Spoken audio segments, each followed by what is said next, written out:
Assalamualaikum warahmatullahi wabarakatuh. Tepangkeun wasta abdi Sani Aprian ti kelas 10 IPS 5.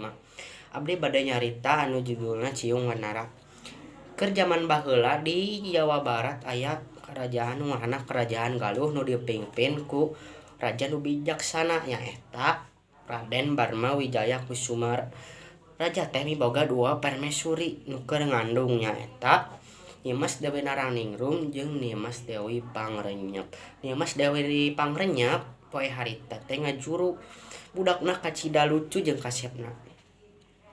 Teu lila Nimas Dewi Naraningrum ge ngajuru nu pasalinana dibantuan ku Nimas Dewi Pangrenyep. Tapi sanggeus ngajuru Nimas Dewi Pangrenyep ngahilian eta orok Nimas Dewi Naraningrum teh jeung hiji anjing. Terus eta orok Nimas Dewi Naraningrum dipalidkeun ka walungan jeung hiji endog hayam.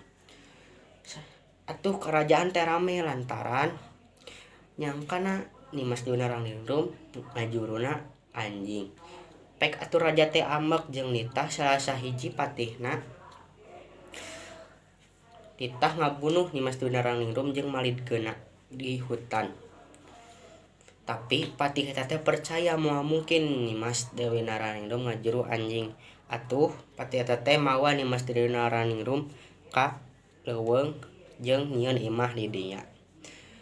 Samantara eta di hiji kampung aya nini-nini jeung aki-aki nu geus lila teu boga budak. Manehna keur ngalalauk di sisi walungan. Kacida reuasna si nini lantaran nempo aya budak lalaki makaranjang jeung hiji endog. Atuh dibawa jeung dikukut ku manehna duaan. Budak eta teh geus gede tapi can dibarengaran. Poe harita budak eta teh nempo manuk nu ngaranna Ciung jeung monyet nu ngaranna Wanara. Jadi budak eta teh dingaranan Ciung Wanara. Geus gede Ciung Wanara indit ka karajaan lantaran dek neangan indung aslina. Bari mawa hayamna. Teu lila haria banga budak Dewi Pangrenyep nu jadi raja harita nempo eta Ciung Wanara mawa hayam. Terus manehna ngajakan diadu. Nu meunang bakal dibere sapotong wilayah ti Kerajaan Galuh.